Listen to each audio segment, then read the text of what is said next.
Estamos en el primer coloquio de 3 que haremos este año en forma experimental de temas de bioconstrucción, en los cuales vamos a abordar 4 ámbitos que inciden directamente en la bioconstrucción y queremos como elaborar un pensamiento crítico en conjunto. El primero es ¿de qué sirve la eficiencia energética para la construcción natural? El segundo es cómo integramos el trabajo de la huella de carbono en la práctica de la bioconstrucción. El tercero es qué hacer, aparte de evitar los químicos en los materiales de construcción. ¿Cómo pensamos y cómo abordamos el tema de las sustancias químicas en los materiales de construcción para las obras de bioconstrucción? Y el cuarto es qué pasa con el lobby de la industria que impone la agenda en materia de políticas públicas e investigación de la academia. En base a esos temas que nos preocupan, queremos como establecer alguna mirada general del gremio y trabajar también un pensamiento crítico, para lo cual estamos organizando estos 3 coloquios. El primero de hoy está a cargo de Julio Pérez, ya lo presentará Bárbara. El siguiente va a ser a cargo de Alejandra Caballero, arquitecta permacultora mexicana. Y el tercero, a cargo de Margarita Cáceres, arquitecta permacultora y muralista chilena que vive en Marchihue. La idea es que estos coloquios sean los últimos sábados de cada mes, entonces el primero en septiembre, va a haber uno en octubre y otro en noviembre, como un ciclo experimental. Así que les doy la bienvenida a todos y a todos, y espero que sea una súper buena instancia participativa y formativa para todos y todas. Buen día. Y dejo con ustedes a Bárbara, que presentará. Gracias, Isabel. Bueno, les doy la bienvenida a todas y a todos a este primer coloquio educativo bioconstrucción, como comentaba Isabel. Tengo el honor de presentar a Julio Pérez, mi compañero del gremio bioconstrucción. Julio Pérez es arquitecto y miembro de Gaia International Architect. Nació en Chile y emigró a Noruega en el año 2001. Es arquitecto, investigador, docente y escritor. Hoy vive en Noruega y trabaja en una red con otros 15 arquitectos del país escandinavo. Julio propone una concepción diferente de la arquitectura unida a la naturaleza. Vive, trabaja y desarrolla un centro de permacultura en medio del bosque en Noruega junto a su esposa, la también arquitecta Frederica Miller. La aplicación de los criterios de la permacultura a la arquitectura le ha llevado al estudio de la construcción vernácula y de los materiales y técnicas locales. Para Julio, la pérdida del conocimiento ancestral es la verdadera causa de los errores en el diseño actual. Bienvenido, Julio, y adelante con tu presentación. Éxito. Hola, buenos días a todos allá en Chile. Aquí yo ya estoy en la tarde, con harto frío, así que un poco abrigado. Gracias por esta posibilidad que podamos empezar a compartir lo que hemos ido aprendiendo en el transcurso de la vida. Porque la bioconstrucción no nos la enseñaron en la universidad, la aprendimos en la calle, ¿ya? Y yo la aprendí en la calle, ¿ya? La aprendí ensuciándome con barro desde niño, en un barrio marginal de la ciudad de Viña del Mar, donde nuestra forma de entretenernos era hacer monitos de barro, tirarnos cuando llovía en tablas sobre la arcilla, sobre la greda, deslizarnos ahí. En ese mundo me crié de niño, ¿ya? Y posteriormente en la escuela secundaria tuve el privilegio de entrar a una escuela experimental, un colegio experimental en Viña del Mar, anexo a la Universidad Católica. Y ahí tuve un año de taller de cerámica. Y ahí aprendí un montón de cosas acerca de la greda, pero para hacer cacharritos de greda. Y el profesor que teníamos, profesor Stay, nos sacaba al cerro a buscar la greda. Entonces aprendí a leer el paisaje con el profesor Stay. instrumento que me sirve hoy día para enseñarlo en los cursos de bioconstrucción. ¿Ya? Le enseño a la gente cómo leer el paisaje para poder encontrar greda. Lo que me enseñó el profesor Stay cuando tenía 13 años. Y después nunca pensé que eso me iba a servir para mi desarrollo profesional. Nunca lo pensé, jamás. O sea, nunca se me pasó por la cabeza, menos en la universidad. Así que así partí. ¿Ya? Entonces, parece que está presentada, compartida la presentación. ¿Sí? Ya. Entonces, voy a empezar así como yo empecé. ¿Qué es lo que pasaba en los años 80 cuando un día en la noche estaba ahí en la calle, en recreo, en la casa de una amiga, durmiendo, y empiezo a sentir pasar camiones, enormes camiones, cargados con tierra? Qué raro, llevaban tierra al puerto de Valparaíso. ¿Y por qué llevaban tierra? Bueno, eran unas empresas, corporaciones internacionales que habían comprado unos predios de terreno y los tipos se llevaban la tierra, la mejor tierra chilena, los buques llenos de tierra. Y eso lo vi un día en la noche, como a las 4 de la mañana, sentí pasar los camiones, enormes camiones cargados con tierra, la tierra clase A en Chile. ¿Ya? Y sin nosotros saber, nadie sabía. Entonces ahí me despertó, a ver, ¿cómo es este cuento? Y ahí me empecé a introducir en el cuento de la problemática ambiental. ¿Ya? ¿Qué era lo que estaba pasando? Y en esa época formamos el CODEF, ¿ya? Y empezamos a investigar qué era lo que estaba pasando con esta historia. Y después empezamos a ver que el cuento no era solo sacar la tierra, buena tierra que había en Chile, que el rollo era más complejo, era bastante más complejo. Entonces, empecé a mirar hacia el universo. ¿Qué estábamos haciendo aquí en este planeta? Y hoy día me doy cuenta de que en realidad somos ni hormigas en este planeta. O sea, más chico que una hormiga, yo creo que un microbio quizá. Y eso mirábamos hacia yo vivía en una población marginal en Viña del Mar y nos sentábamos en una esquina con los grupos de amigos a tocar guitarra, a cantar. Y mirábamos a las estrellas, mirábamos hacia el mar, hacia Valparaíso, mirábamos el universo y nos preguntábamos así, jóvenes, 14, 15, 16 años, ¿de dónde venimos? ¿Qué estamos haciendo aquí? Bueno, hoy día la tecnología nos muestra ese mapita que le estoy mostrando ahí, que vamos en la Vía Láctea, que es muy grande. Estamos en una parte bien especial, vamos viajando con nuestro Sol y vamos viajando a una velocidad así como 107.000 kilómetros por hora.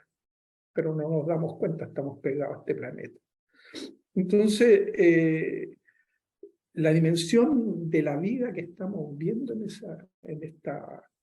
viviendo en este planeta es mucho más grande que lo que miramos en Chile, que miramos hacia el Pacífico y nuestros límites del Pacífico y la cordillera. ¿Ya?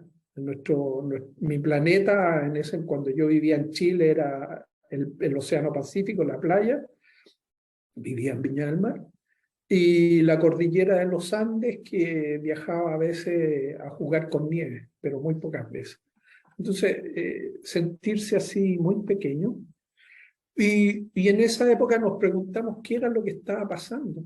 Entonces empezamos a entender que la filosofía de la civilización que vivíamos era una filosofía de producir, consumir y votar. Sacar recursos, sacar minerales, producir cosas, consumir y votar sin importarnos dónde, cómo, cuándo ni a qué hora. Y esa civilización en la que nosotros estábamos viviendo, dándonos cuenta en esa época de los años 80, había creado la cultura del desperdicio. Entonces en 1984 hice una conferencia, después que ya me había titulado de arquitecto, en el 83, en Valparaíso, en la radio Valparaíso, acerca de los problemas ambientales y las alternativas para resolverlo. ¿Bien? Y esa conferencia yo la escribí y la leí no hace mucho, y la verdad que eso 40 años después está vigente. No hemos avanzado mucho. Seguimos destruyendo el planeta. Entonces, ¿qué cosas fui aprendiendo en el camino? Primero que el Manfred Max Neff, en una conferencia que hizo en Santiago, en la que trabajábamos los organismos no gubernamentales, en los años 83, 84, 85, por ahí de haber sido, cuando él estaba escribiendo las 9 necesidades fundamentales del ser humano para sobrevivir en este planeta, por el cual le dieron premio Nobel de Economía, alternativo. Y él en una conferencia nos habló de qué es lo que era economía y qué es lo que era matrística, según lo que decía Aristóteles en el libro La República. Y a mí eso nunca se me olvidó. O sea, qué era lo que estaba, qué es lo que era economía, era economizar recursos. Y la matrística, lo que decía el Manfred Max Neff, era hacer el intercambio de productos. Y hoy el intercambio de productos es lo que se enseña en todas las escuelas de economía del mundo. Y los romanos, 2000 años atrás, acuñaron una palabra que le llamaron negotium, ¿ya? Y negotium significaba ocupación, quehacer, trabajo.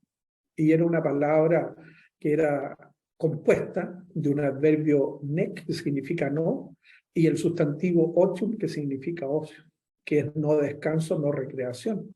Entonces crearon la palabra negocio, no descanso, no recreación, la negación del ocio, la negación del descanso, la negación de la recreación. Y esas cosas nosotros somos las que estamos viviendo 2000 años después. ¿Ya? También en esos años vimos que existía un cambio climático súper heavy que estaba ocurriendo ya fuerte. Hoy día es mucho más fuerte, muchísimo más fuerte. El aumento de la población, estamos hablando que vamos a llegar a 8.000 millones ahora en noviembre del 2022, o sea, en un mes más va a nacer el niño número 8.000 millones en este planeta. Estamos viendo que los recursos naturales se van agotando. Yo viajé ahora recién desde Dinamarca hasta aquí, hasta mi casa de Copenhague, 600 kilómetros, y la verdad que en el vidrio de mi auto se pegaron 5 insectos pegados en el vidrio. ¿Ya? Entonces, un agotamiento de recursos fuerte. El comportamiento humano, el 20% de la población consume el 80% de los recursos. Yo lo veo aquí en el país donde vivo. ¿Ya? Hay mucho inconsciente comportamiento humano y de las élites que gobiernan el mundo con respecto a lo que está pasando. Y lo que estamos viendo hoy día es una inestabilidad del sistema capitalista mundial, la pandemia que acabamos de vivir, ahora las amenazas que estamos viendo aquí en Europa de la guerra atómica. Entonces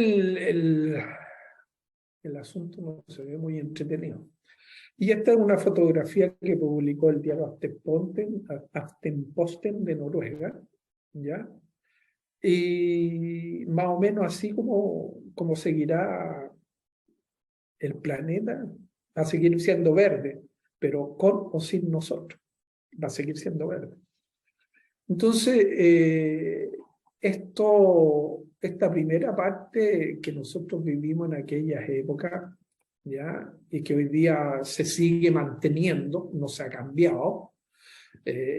Tuvimos una pandemia y se paró el planeta y aumentó la emisión de CO2. Entonces, como que de repente uno no entiende qué está pasando. Bueno, entonces este camino que empezamos con un grupo de amigos en Chile en los años 70, 80, hicimos muchas cosas. Empezamos a ver que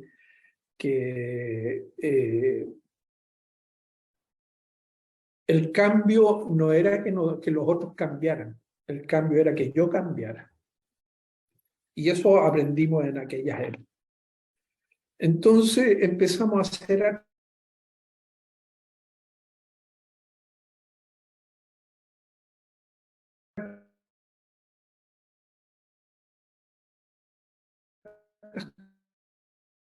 cosas, ¿ya? Lo primero que yo empecé a hacer el año 84, hacer un huerto en la calle, porque yo hacía huerto de niña, y donde ando haciendo eso. En América y aquí en Europa, la gente cuando iba a mi casa a ver lo que dura, yo no tengo terreno, yo decía, bueno, hazlo en un patio, hazlo en cualquier parte, en macetero, pero igual podéis crear tu comida. No, es muy difícil, me roban si lo hago en la calle. Entonces lo hice en la calle, ahí en la calle Diego Portales, en Recreo. Y nunca nadie me robó nada, ¿ya? Nadie tomó nada, choclos, tomate, cilantro, ¿ya? Un montón de plantas. Y después empecé a trabajar con una técnica que se llama cama alta, que en esa época la estaba promoviendo en Chile el Centro de Estudio y Tecnología CET, ¿ya? Entonces hice esa tecnología y aprendí harto con ella. Entonces, después en ese mismo patio empecé a trabajar con gallina, con la técnica de los desechos profundos, empecé a trabajar con el huerto bancales de cobertura, son técnicas que no se usan herramientas, solo las manos. Después hicimos huertos en camas circulares, experimentar cómo se hace, cuántas plantas podía poner en un huerto circular, 14 diferentes plantas y todas para comer. Y después creamos el Centro de la Permacultura Murumé, donde experimentamos con construcción con barro, hicimos cocina de barro a leña, hicimos construcciones con yute, ya sobre estructuras de madera, hicimos letrina vietnamita, hicimos un montón de experimentos, muchos cursos, trabajamos entre el 85 y el 89 por ahí. En ese proyecto éramos 6 personas. Todo ese proyecto está en internet, ¿ya? Lo subimos hace muchos años, está circulando por el planeta. Y ahí empezamos a acercarnos a qué es lo que era esta cosa de la permacultura, esta metodología de diseño. Y después empezamos a trabajar en un colegio que se llamaba Nueva Escuela en Viña del Mar, donde hicimos el primer proyecto de permacultura aplicada en un colegio. Mi hija adoptiva, la Claudia, estaba en ese colegio, tenía 3, 4 años. Y un día ella me pidió si le podía ayudar a ir a hacer un club, qué sé yo, hice todas unas cosas ahí en el jardín y empezamos a trabajar con los profesores y al final ese colegio se transformó en un colegio, en una escuela permacultura, ¿ya? Y partimos, era mucho trabajo entre todos los apoderados, los profesores, los niños, empezamos a desarrollar todo ese proyecto. Al final yo terminé haciéndole clase a los niños en el colegio, entonces hicimos un huerto, o sea, un club con barro y coligüe, ¿ya? Gallinero, invernadero, etcétera, un montón de cosas, ¿ya? Diferentes técnicas, diferentes camas circulares, tanque de agua neumáticos, tanque de agua para cultivar, bueno, plantas, camas altas, empezamos a experimentar con ¿es posible aumentar el calor para que las plantas se peguen a esas murallas? ¿Cómo lo hacemos? Empezamos a pintar las murallas con pinturas negras, empezamos a modificar las camas que me habían enseñado en el set, entonces empezamos a trabajar con familias, grupos de plantas amigas, plantas frontera, y empezamos a meternos en una arquitectura que ni nos soñábamos que existía, trabajar con plantas, la agri-eco-arquitectura. Y en esos años también apareció el COTRA, donde participé yo en la segunda y tercera escuela de tecnología socialmente apropiada, y donde venía gente de toda América a aprender el uso de la energía solar, aprender a hacer autoconstrucción, aprender medicina natural, hacer su oficio, ¿cómo se llaman? Unos líquidos que hacían con las hierbas medicinales, etc. Y a mí, en lo personal, me tocó hacer 2 cursos, que fueron los primeros cursos que se hicieron en Chile, sobre construcción alternativa y sistemas constructivos alternativos. Y esos cursos se hacían ahí con la gente que venía de diferentes poblaciones de Chile, y de Bolivia, de Argentina, de Uruguay, de Perú, de diferentes países. Y ahí yo hice los primeros cursos de barro alivianado, ¿ya? Y el COTRA, o sea, el CETAL, que era el Centro de Tecnología para, Alternativa para apropiadas para América Latina, financiaron el que hiciera un primer módulo ahí, un primer experimento de cómo se hacía una muralla con empalillado y barro. Y después me encargaron hacer los cursos ahí, ya, muy joven, ya, tenía el pelo negro en esa época de juventud, ya, y empezamos a trabajar ahí las murallas con barros alivianados, ya. Después empezamos a trabajar el tapial, después empezamos a experimentar con diferentes tipos de materiales reciclados en diferentes poblaciones. Y después nos fuimos terminé yo en esa escuela y me invitaron a trabajar en el proyecto en San Antonio de autoconstrucción para la gente de las ollas comunes. Y ahí se desarrolló en la ciudad de San Antonio un taller de carpintería donde junto con Alejandro Witt, otro arquitecto que era compañero mío, le enseñábamos a la gente a construir esos paneles que ustedes están viendo, le enseñábamos la función de los diagonales, cuántos palos entraban, cuántos clavos tenían que ponerle, tenían la mesa que le llamábamos los burros, donde estaba todo diseñado para que ellas pusieran el palo y construyeran ahí. Eran 400 ollas comunes aproximadamente, cada olla común eran como 10 familias. Así que estábamos hablando de por aproximadamente unas 4.000 familias que participaban en ese proyecto de autoconstrucción de vivienda. Y ellas se construían los paneles, ¿ya? Y ahí hicimos una casa exhibitoria donde la revestimos con lampazo, la revestimos con colivo y barro, la revestimos con tinglado, y no me acuerdo cuál fueron, eran 4 revestimientos exteriores. Y expusimos cómo se construían las cerchas ahí, ¿ya? Para que la gente aprendiera para ponerle a los techos. Entonces la unidad que ellos construían fueron alrededor de 110 unidades que se construyeron, la propia gente, mujeres abandonadas, ancianos y niños, ¿ya? Abandonadas porque los hombres emigraron después del terremoto del 85 a otras ciudades, a buscar trabajo, y toda esta gente quedó abandonada. Entonces tenían muy poco para sobrevivir.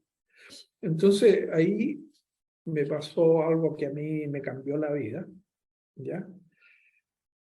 Como yo ando haciendo mi huerto en cualquier parte donde ando, hice mi huerto ahí en ese taller de carpintería y la gente de las ollas comunes vio el huerto que yo tenía y que tenía comida. Entonces, los días miércoles nosotros nos juntábamos, el equipo profesional que trabajábamos ahí, a compartir y a entregarnos y decirnos qué era lo que había pasado. Yo trabajaba miércoles, jueves y viernes, y el Alejandro lunes, martes y miércoles, el Pedro Serrano, que era el coordinador, iba los días lunes, martes y miércoles, me parece, la Yoyi, que era la asistente social, también estaba otros días, y ya. Entonces nos juntábamos el día miércoles a almorzar y la gente de las ollas comunes vio que teníamos comida que sacábamos del huerto. Entonces un día que yo estaba durmiendo en la noche, llegaron a mi casa, o sea, a mi casa, ahí al taller de carpintería donde yo dormía, debajo del tablero en un saco de dormir, ¿ya? A preguntarme si les podía enseñar a hacer huerto.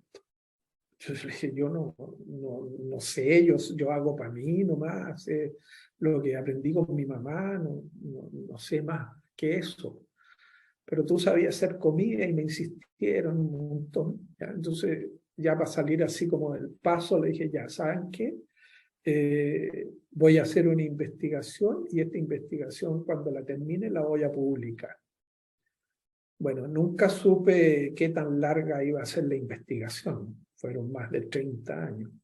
¿ya? Y el libro se publicó en 2016 en España, en la editorial Ecohabitat, y se llama Selvas de Comida. Selvas de Comida, ¿cómo se llama? Y me acuerdo.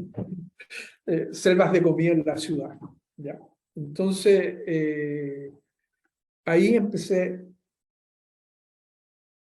un nuevo proceso en mi vida de poder entender cómo funciona la naturaleza, cómo podemos trabajar junto con la naturaleza, cómo podemos incorporar eso a nuestra forma de vida, ¿ya? Bueno, ahí hice los primeros cursos de huerto, ¿ya? Después en Viña del Mar, mi papá vivía en Agua Santa y tenían un pedazo de terreno y me lo pasaron. Entonces, aquí está que puedo anotar. Ok, ya. Entonces, ahí yo me autoconstruí esa casa. Yo la hice. Y ahí cuando terminé de construir esa casa, ahí puse colector solar, puse letrina bonera de tambor adentro, vivía solo, piso de tierra, todas las murallas las construí yo, diseñé las ventanas para que yo cuando estuviera durmiendo se me acostaba cada 28 días a mirar el paso de la luna. Entonces ahí empecé el agua que yo me duchaba se reciclaba y regaba los árboles. Entonces ahí empecé a aplicar otra arquitectura que no me habían enseñado en la universidad, ¿ya? A interconectar sistemas, ¿ya? ¿Cómo se interconectan sistemas? El sistema del agua, el sistema eléctrico, el sistema de la aislación térmica, la aislación acústica, la producción de los materiales. ¿Cómo son todos esos sistemas y cómo los integro? Y ahí me di cuenta la importancia que tenía la permacultura como metodología de diseño sistémico. La permacultura no es hacer huertos, les aclaro al tiro. La permacultura es un diseño sistémico, aprender el diseño sistémico, ¿ya? Sistemas que uno va interconectando, la salida de energía de un sistema y el ingreso de energía de otro sistema. Y cuando tú haces eso, se acaba la contaminación, ¿ya? Y tú vives cada vez más gratis, más gratis porque el sistema se va autoperpetuando y se va permaneciendo en el tiempo solo, ¿ya? Entonces esa fue mi primera experiencia cuando yo, desde el año 89, recién yo me autotitulé de arquitecto. Ahí yo dije, yo puedo hacer esto, ahora puedo compartir lo que yo estoy haciendo, pero lo voy a hacer de otra manera. Lo voy a hacer como facilitando los procesos de diseño. Y eso empecé a hacer en Chile, ¿ya? A facilitar el proceso de diseño, trabajar junto con la gente en su proyecto, en su trabajo, ya no como el arquitecto que me habían enseñado, formado en la universidad. Usted sabe, usted tiene que hacer el diseño. No, yo no sé cómo tú quieres vivir. Y tú ni tú siquiera sabes cómo quieres vivir, ¿ya? Entonces, cuando trabajamos el proceso de facilitarle el proceso a la gente, a veces se demoran 3 meses, a veces se demoran 1 año, se demoran 5 años en volver, con una claridad más o menos de cómo quieren vivir. Entonces eso lo empecé a aplicar ahí, en este proyecto, y ahora esto se elimina ahí, ya. Y después empecé a hacer huertos en las calles, en Viña del Mar. Un curso en la calle 2 Norte, con un poniente o un oriente, ¿ya? Donde hicimos un bancal de cobertura. O sea, el curso en la calle. Después me fui al COTRA 2, porque el COTRA consiguió plata de una fundación, consiguieron un terreno y hicimos un proyecto al COTRA donde lo autoconstruimos con técnicas de barro, ¿ya? Entonces, ahí nos asesoró un ingeniero civil que nos calculó las murallas, los techos, etcétera, cómo hacer para que estas construcciones no se cayeran con los esfuerzos sísmicos. Y creo que desde el 89 hasta esta fecha todavía permanece el COTRA parado, ¿ya? Y bueno, y estos cabros del COTRA eran cabros pobres que se autoformaron, y ellos además compartían su conocimiento y formando a los niños del barrio de la población marginal del otro Reñaca, no el Reñaca de la playa, sino que el Reñaca que está detrás, donde viven los pobres.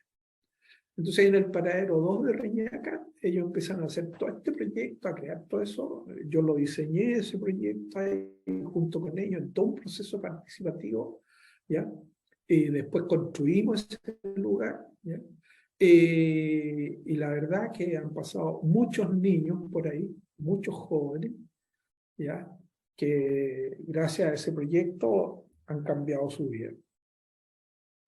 Después hice otro curso en Viña del Mar sobre una terraza, porque la gente decía, no, es que en un techo, como en el techo de un edificio voy a hacer un huerto. Bueno, hicimos el curso de huerto arriba de una terraza, de un estacionamiento, un auto, un bancal de cobertura, ¿ya? Que después produjo algunas plantas. Después emigré yo hacia Olmué, y en Olmué hice mi primera casa, donde la diseñé con la visión de la permacultura. Ahí trabajé con materiales reciclados en las murallas, reciclaje de agua que se metía por debajo y las plantas se chupaban todo el agua. Usamos letrina de tambor, de hoyo, ya que justamente después se hizo un curso de diseño de permacultura donde vino Alejandra Caballero. Y ahí la gente fue aprendiendo que la excreta la podía transformar en un ingreso de energía para otro sistema.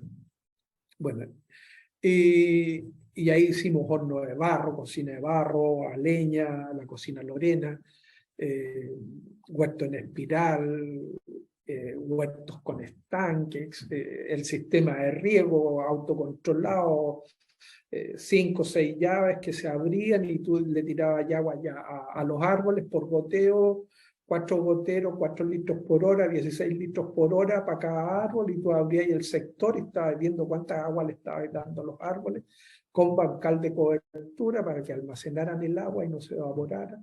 Después las camas circulares con microjet para que se abrían ahí, le tirabas el microjet y la cama se regaba sola dentro de un pequeño invernadero. Y después del 95 vino Alejandra Caballero desde México y nos facilitó este curso de permacultura, el primer curso de diseño de permacultura que se hizo en Chile el año 95, en Olmué, en mi casa. Y los facilitadores fue la Alejandra, Mauricio Deli, el Agustín Sepúlveda y yo. ¿Ya? Los 4 facilitamos este curso durante 10 días. ¿Ya? Que me significó después la separación de mi pareja, mucha gente en la casa, entonces fue complicado. Y salió un artículo en el diario, la revista del Campo, en el Mercurio, ya el año 95, acerca de este curso que se había hecho ahí en Olmué, ya, de permacultura.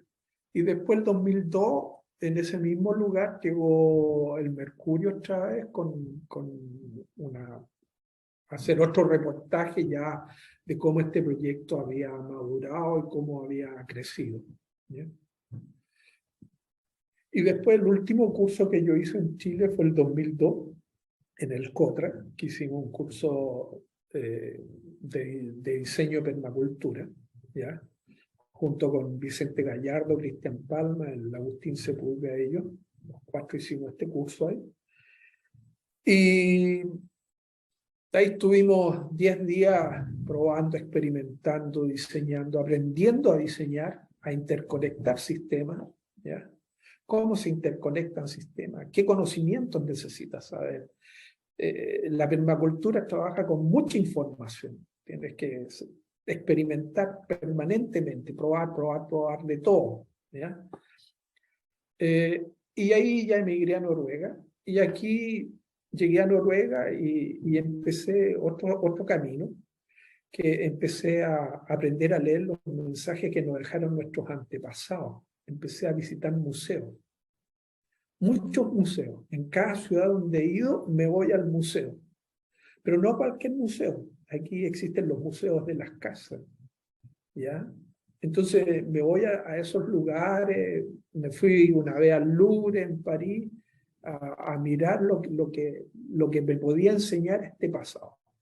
Entonces, dentro de ese reflexión, yo me empecé a preguntar, ok, la permacultura, una metodología de diseño para que la vida se desarrolle en armonía con la naturaleza. O sea, nosotros, estos animales que nos denominamos humanos, y que somos una peste que vamos a llegar a 8.000 millones, desarrollemos una vida en armonía con la naturaleza, sin destruirla.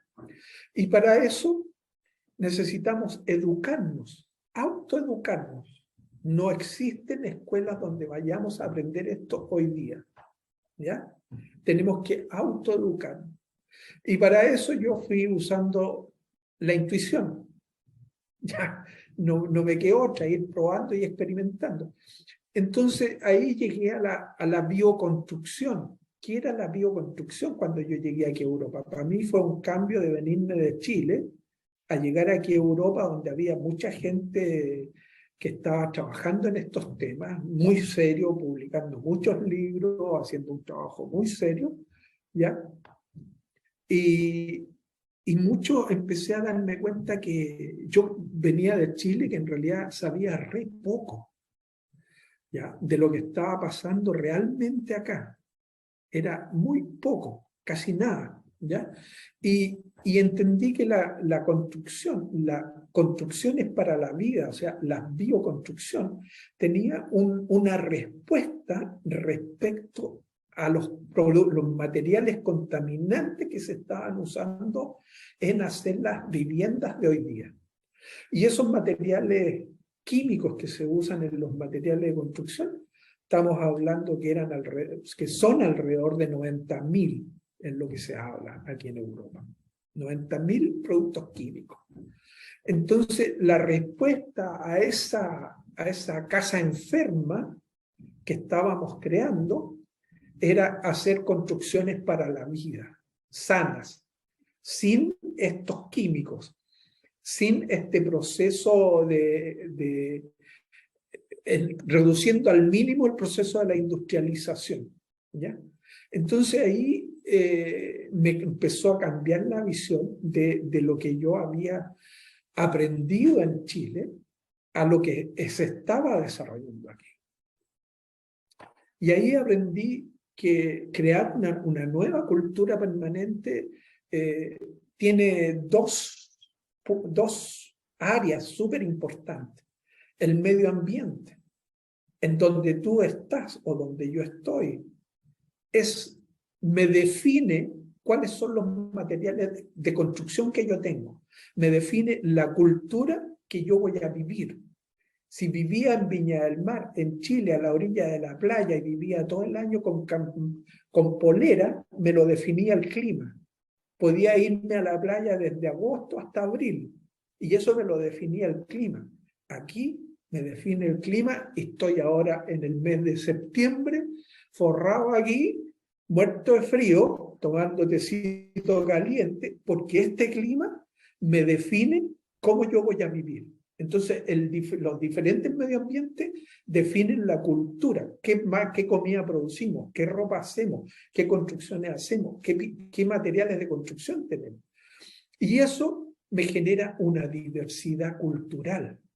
Y yo tengo que respetar esa diversidad cultural. No puedo hacer McDonald's en África o McDonald's en Chile.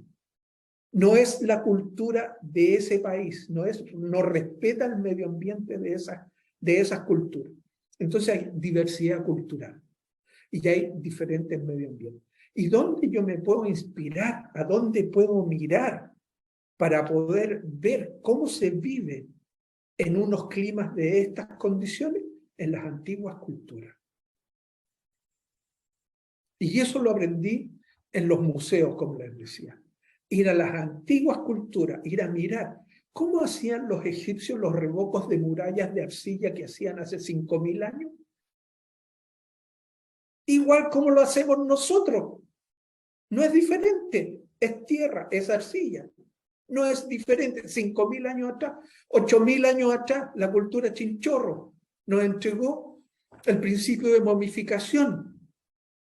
¿Y qué es lo que es el principio de momificación? Es entender que una fibra, cuando tú la embebes en arcilla y no se moja nunca, va a perdurar no se va a descomponer y te va a durar 8.000 años como han durado las momias chinchorro.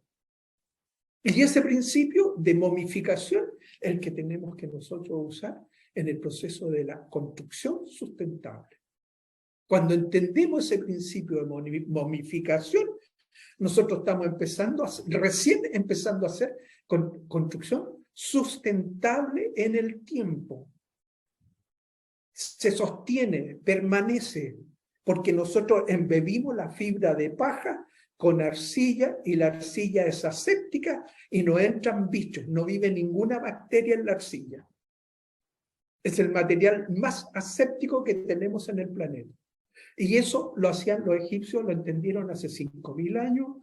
Nuestras culturas aborígenes latinoamericanas lo entendieron hace 5.000. Es cosa de recorrer Perú y nos damos cuenta cómo nos dan bofetadas en la cara a nuestra arrogancia de arquitectos occidentales. Entonces, tenemos que empezar a ir a mirar esas culturas con humildad, a aprender. Y aprender no significa mirar y escribir un papel. No, aprender significa hacer parte de mí ese conocimiento. Eso es aprender.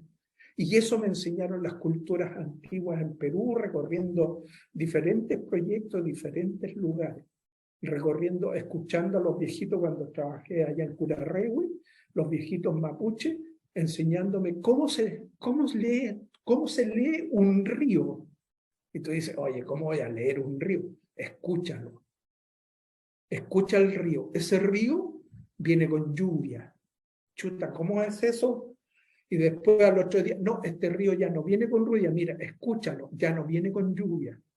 Este río viene con nieve. ¿Sabemos hacer eso nosotros los occidentales? No, no sabemos, ¿ya? Bueno, ahí está el ejemplo del Louvre en París cuando fui y miré esos revocos que habían hecho estos señores hace 5.000 años atrás. Y no hay nada nuevo, ya lo hicieron todo. Solo tenemos que ir a redescubrir ese conocimiento que ellos nos legaron. Eso es leer el pasado. Y después me fui a Ságora, una ciudad que está en los Atlas de Marruecos, y me fui al desierto del Sahara. Y fui a estudiar con los bereberes cómo hacer la construcción con tierra que ellos hacen, con arcilla. Y un señor revocador un día nos hizo una clase en un curso que yo fui ahí, y el señor tenía las mezclas preparadas, la arcilla con fibras de burro, ¿ya? Con excremento de burro, porque eso es el animal que tenían ahí, muchos de esos animales. Y el señor tenía la muralla, agarra una herramienta, solo una herramienta, nada más. Y con esa herramienta, con un chorro de agua, revocó una muralla completa como de 3 metros de ancho, 4 de alto, y con esa chorro de agua y con esa herramienta, el tipo hizo el trabajo y lo dejó enlucido a grano perdido, terminado. Yo quedé con la boca abierta. Nunca había visto ese conocimiento, esas técnicas de construcción que saben hacer algunas personas de estas culturas que aún no se han contaminado con el mundo occidental. Entonces ahí anduve recorriendo ahí, durmiendo en el desierto. Ya. Después lo que hicieron nuestros ancestros ahí en el Ayllu, en Toulon, hicieron construcciones circulares, súper inteligentes. ¿No? Si la construcción de barro circular no se cae con el terremoto. ¿Ya? Entonces, chuta, que ellos hayan descubierto esto, a mí me dijo, oye, ¿sabéis qué? Hazlo, después habla. ¿Ya? Es experimentar, sacar la teoría de la experiencia. ¿Ya? Y después me pregunté yo, ¿cuál es la filosofía? Porque ¿qué es lo que me hace a mí pensar en crear una nueva cultura? ¿Dónde yo me inspiro? Y me encontré con esta documentación del arquitecto peruano Carlos Milla Villena acerca del AINI, la reciprocidad, ¿ya? Y esto nos dejaron nuestros ancestros hace 4.900 años impreso en una escultura, el símbolo del AINI, el símbolo de la paz, de los brazos cruzados. Yo no te voy a atacar, yo vivo en paz, vivo junto contigo. ¿Ya? La ley del AINI, la reciprocidad. Entonces, ¿cómo nosotros vamos a construir esta nueva cultura que se nos viene encima? Con esta visión que nos dieron nuestros ancestros. Ellos ya lo hicieron, ¿por qué nosotros no lo podemos hacer? Bueno, y de la historia noruega aprendí que también aquí había un montón de construcciones. La ciencia y el arte, que era la ciencia,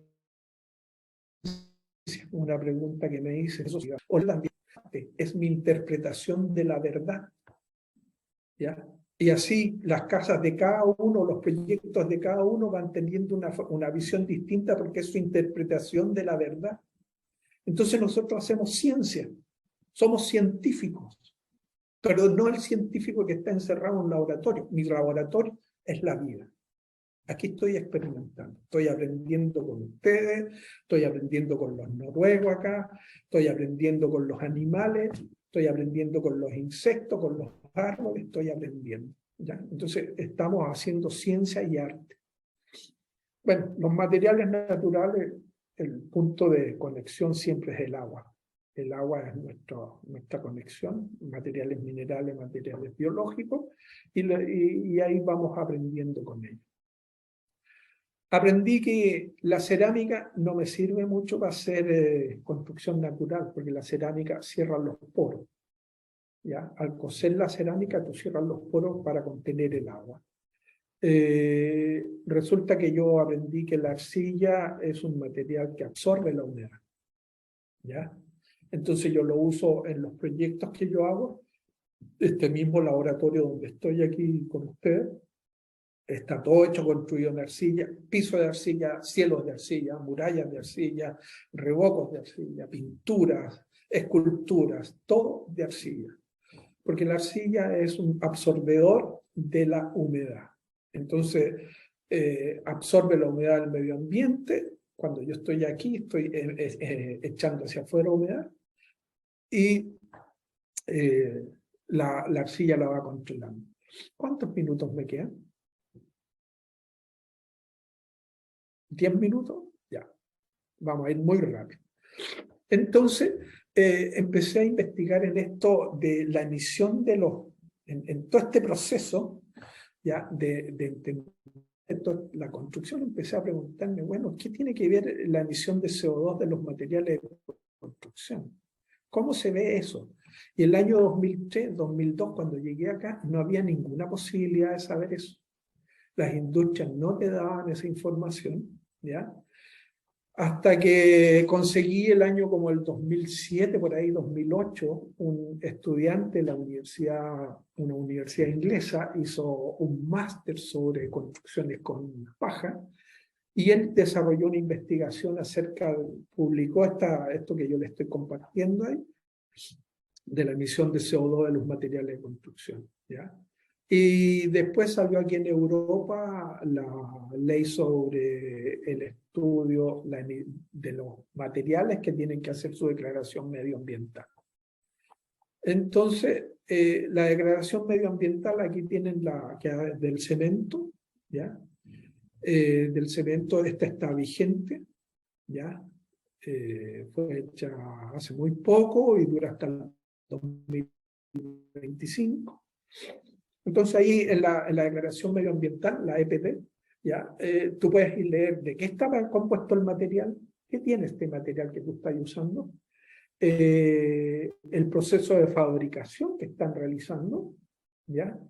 Y ellos tienen que publicarte aquí un cuadro donde tiene varios A1, A2, A3, A4, A5, A6, A7, pero lo importante de esta declaración medioambiental es que esto es lo que yo hago, ¿ya? Yo miro el punto A1, A2 y A3. El resto no me interesa porque el resto yo lo manejo en el proceso de construcción. A mí me interesa lo que la industria me dice. ¿Y qué es lo que tiene que decir la industria? ¿Cuánto CO2 emitió por extraer el material? ¿Cuánto CO2 emitió por transportarlo? ¿Y cuánto CO2 emitió por fabricar el material? Y en el caso del cemento, ellos por cada tonelada de cemento que producen 800 kilos de CO2 de emisión a la atmósfera. O sea, 1 kilo de cemento emite 800 gramos de CO2 a la atmósfera. Así de simple.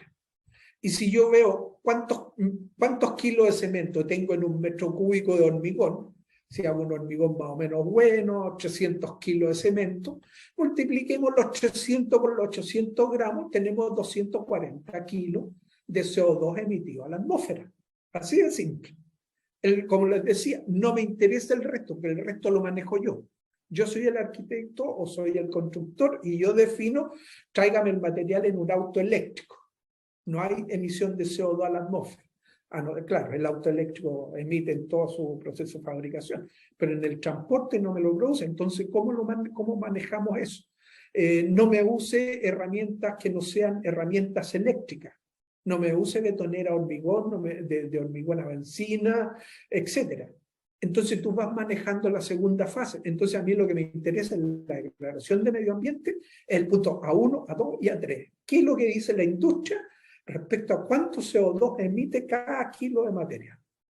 Y bueno, viene con todo un listado de otros compuestos que en realidad yo no los miro, porque ya no quiero deprimirme más, ¿ya? Entonces miro esos nomás, el CO2 que viene a la atmósfera, y voy viendo 800 gramos por kilo. Y si volvemos al cuadro anterior, 1 kilo de ladrillo, 500 gramos por cada kilo de ladrillo que yo pongo en una muralla.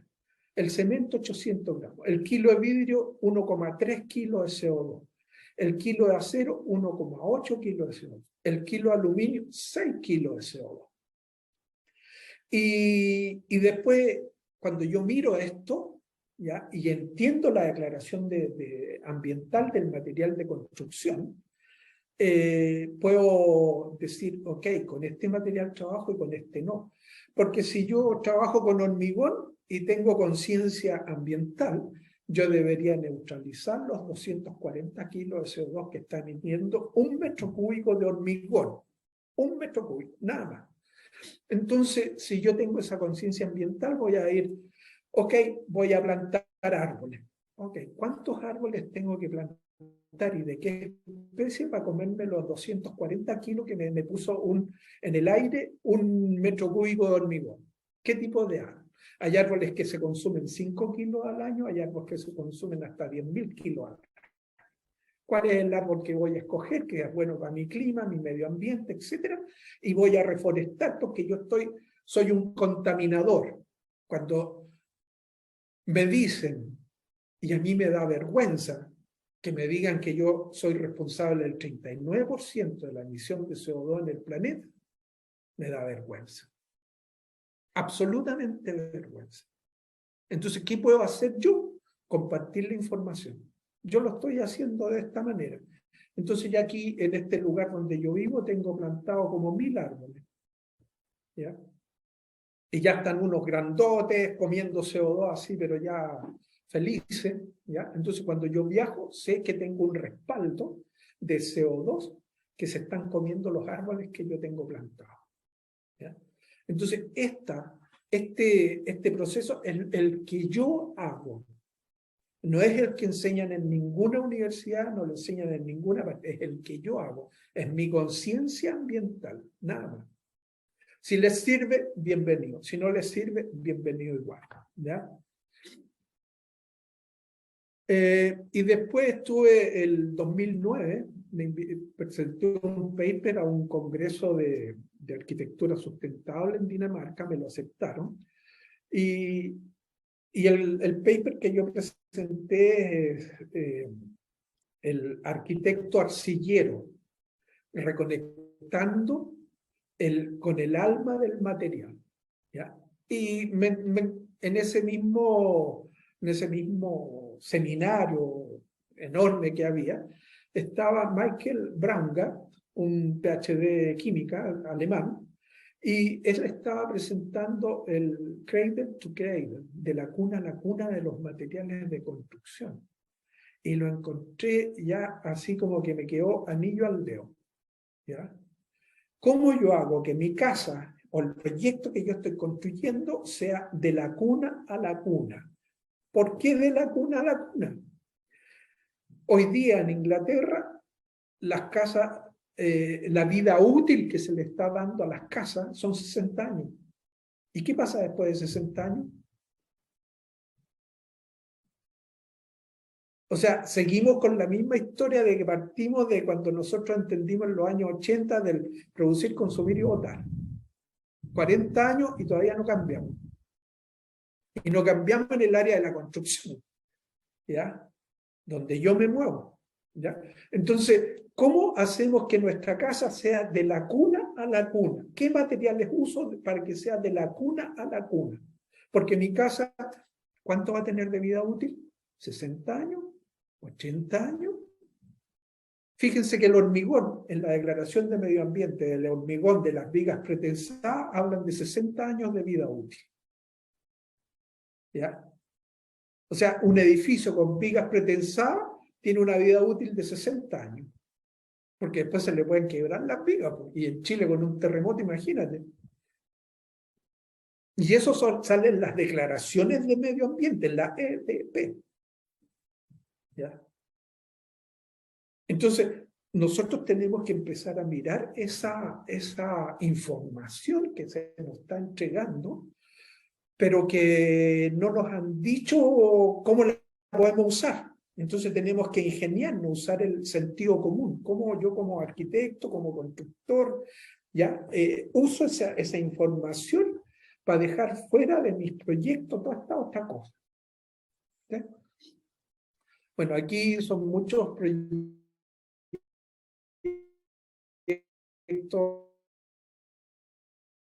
Los vamos a ir mostrando muy rápido. Este es el primer gallinero invernadero que hice acá en Noruega.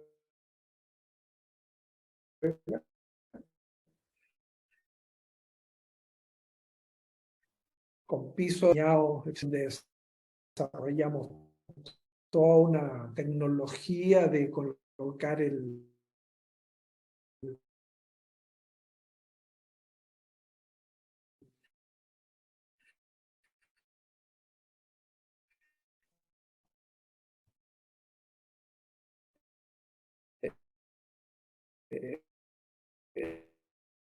la paja de malla revocada, y eso y después voy usando ese tipo de construcción, arquitectura para la vida. No es solo hacer casas de barro, no es solo hacer casas de madera, es hacer arquitectura para que podamos vivir bien, para que nuestros hijos crezcan bien, para que nuestra sociedad se sane, ¿ya? Y esa es una responsabilidad que tenemos los bioconstructores. Por eso yo me denominé bioconstructor. Respeto la vida y quiero que la vida siga desarrollándose en este planeta y donde los animales humanos que somos nosotros tenemos todo lo mismo. Después llegué a este proyecto que lo está desarrollando mi pareja acá, que es una granja ecológica con techos de tierra, bueno, tienen N cantidad de cosas especiales, ¿ya? Ahí yo mostré acá que podía hacer revocos de barro, de arcilla, más que de barro, de arcilla, porque no trabajaba ya con barro. Trabajé con barro hasta el 95 en Chile, después ya solo trabajé con arcilla. Y en este proyecto, los revocos que ellos tenían de arcilla eran con arena gruesa, ¿ya? y de color gris, porque la arcilla natural aquí en Noruega es de color gris. Entonces, ahí en ese proyecto hicimos el primer piso de arcilla, ese que están ustedes viendo ahí, es un piso de arcilla con 5 colores, y fueron los primeros revocos de arcilla donde yo incorporé el engrudo, ¿ya? Porque la arcilla no era de buena calidad, la arcilla amarilla, entonces la hice con engrudo, ¿ya? Hasta ese momento era teoría para mí esto de usar otros elementos para pegar la arcilla, y ahí aprendí a usar el engrudo diluido en agua para hacer estos revocos pulidos a grano perdido.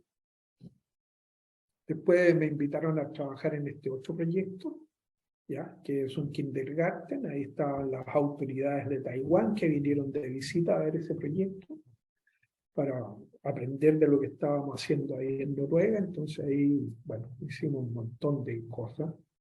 Después Glasloven, que es un galpón. En Noruega hay del orden más de 500 de estos galpones abandonados.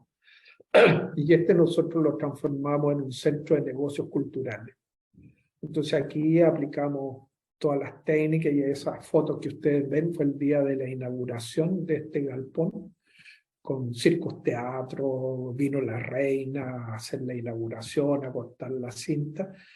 Ahí trabajamos ya un poco más industrializado, mezclas de arcilla. Yo, como les digo, trabajo solo con la arcilla, yo proyecto las recetas con Pete Jensen, el señor que aparece ahí, un danés, con máquina, etc. Proyectamos el revoco sobre los fardos de paja. Y ahí ese Glasloven significa un galpón de vidrio, ¿ya? Entonces ahí lo que se hace es arte con vidrio, ¿ya? Entonces ahí está toda la exposición, tocaban música el día de la inauguración. Después hicimos este edificio de madera, que fue el primero de su tipo en Noruega. Ahí yo calculé que la cantidad de metros cúbicos de madera que habíamos incorporado en ese edificio nos almacenaba 49 toneladas de CO2. ¿Ya? Y por las leyes noruegas nos obligaron a hacer la caja a escala y el subterráneo en hormigón, y ese hormigón tuvo una emisión de 54 toneladas cuando lo calculé. Entonces, cuando a los 54 toneladas le resté las 49 toneladas que habíamos almacenado, nuestro edificio solo había emitido 5 toneladas de CO2. Si lo hubiéramos hecho solo con concreto, hubiera emitido cerca de 120 toneladas de CO2. El hormigón, sin contar el fierro, el vidrio, el aluminio y la cerámica.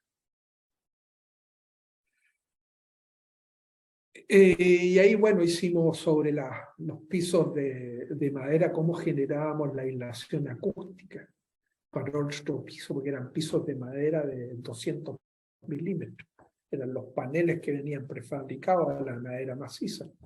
Entonces ahí tuvimos que usar grava, y sobre la grava mallas para poner las cañerías de agua caliente, porque pasaran todas las cañerías, etc. Toda una tecnología, tuvimos que desarrollar una tecnología porque de este tipo de edificios no existía. Así de simple, no existía. ¿Ya? Entonces tuvimos que crear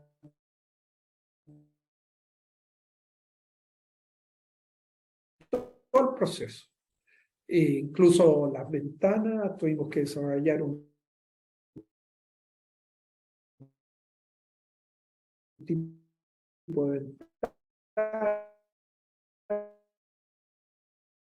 que sea también este proyecto aquí donde yo estoy transmitiendo a ustedes. ¿Ya? El plan maestro lo hicimos ahí, aquí los dormitorios, ahora justo esa muralla verde que te estoy mostrando ahí, una experiencia que estoy haciendo de marmolizar la arcilla. ¿Cómo se marmoliza la arcilla en un revoco? Que te quede como eso. Bueno, ya lo aprendí, ya me costó 40 años de investigación para llegar a eso. Entonces ahora ya logré hacerlo en el dormitorio anteayer, ¿ya? Logré hacer ese marmolizado de arcilla natural, sin coser, que respira, ¿ya? Y que además es bonito, ¿ya? en los dormitorios apliqué adobe ya para generar aislación, saqué toda lo que ustedes ponen allá, la lana mineral. La saqué de toda la casa. Esta era una casa del año 80, la sacamos toda y pusimos fibra de madera, viruta, adobe, etc. La lana mineral no es buena para la salud. Así de simple. ¿Ya? Y después me hice mi salón de clase, que este es uno de los salones de clase que tenemos acá, con toda esta escultura y todo hecho en arcilla. Me demoré para hacer esa escultura con la ayuda de mi hija, de 4 practicantes que vinieron a ayudarme a hacer esto. Nos demoramos 5 años en hacer esa escultura. ¿Y por qué 5 años? ¿Cómo pones arcilla sobre una muralla plástica pintada con pintura plástica revocada con cemento? ¿Cómo le pones la arcilla para que no se te caiga cuando viene la humedad y tenés 70 personas metidas en un salón de clase? Esa era la pregunta. Bueno, se resolvió, ya funciona. Después, esta entrada a la oficina está hecha con materiales reciclados. Solo la puerta es nueva, el resto son ventanas botadas, hechas con malla, rellenas con viruta y revocadas con arcilla. Por ambos lados, pulidas, y aquí trabajaron un montón han pasado por estas murallas muchos jóvenes aprendiendo. Después está en mi oficina, donde yo está el piso arcilla natural 5C. Que respira, ¿ya? Que uso aceites que son de difusión abierta, que también ya sé que hay en Chile, ¿ya? Entonces, esos aceites de difusión abierta me permiten hacer estos pisos de arcilla que son arte, porque nosotros hacemos ciencia y arte, es mi visión de la ciencia. Esta es mi visión de la ciencia, ¿ya? Entonces, todo eso grafías que están en la puerta están hechas con arcilla con papel de diario. ¿Ya? ¿Cómo se trabaja la arcilla con papel de diario? Así, es súper entretenido. ¿Ya? Y después este es el piso del departamento anexo, que lo terminé hace como 3 meses atrás, con esa ventana que está hecha con vidrios de colores y arcilla, etc. Piso blanco de arcilla natural 5C, con arcilla blanca. ¿Ya? Y después está el laboratorio de construcciones con arcilla. Me voy a demorar muy rápido aquí, ¿ya? Esto es donde yo estoy transmitiendo aquí en este momento, ¿ya? Y este es mi laboratorio donde yo trabajo y hago mi vida. Ya. Terminé. Ah, no, todavía no he terminado. Me falta una. Esa. Este hotel de 15 pisos que se hizo acá en Noruega, en la ciudad de Hamar, a como 80 kilómetros de mi casa, y fui un día a dormir a ese hotel para ver cómo era dormir adentro de un edificio hecho de madera de 15 pisos. Se usaron en la exhibición que tienen ellos en el hall del edificio, dice que se usaron 11.000 árboles para hacer ese edificio. Interesante el almacenamiento de CO2, pero de 11.000 árboles, ¿cuánto bosque te echaste al suelo para hacer ese edificio? ¿Y cuánto tiempo se demora ese bosque en renovarse? 20, 30 años. O sea, 30 años dejaste un terreno pelado por sacar 11.000 árboles. Entonces, cuidado cuando estamos hablando de hacer construcciones sustentables enormemente altas. Esos edificios no son sustentables. Es lo que estamos discutiendo ahora. Eso.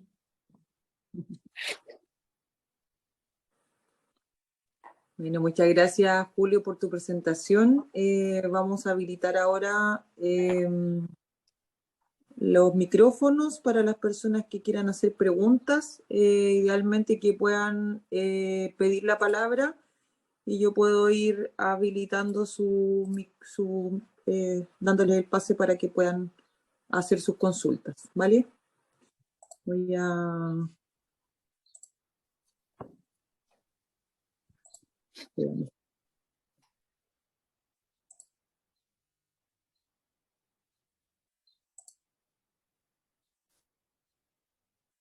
Voy a poner la chaqueta porque me está dando frío aquí, no quiero encender la calefacción.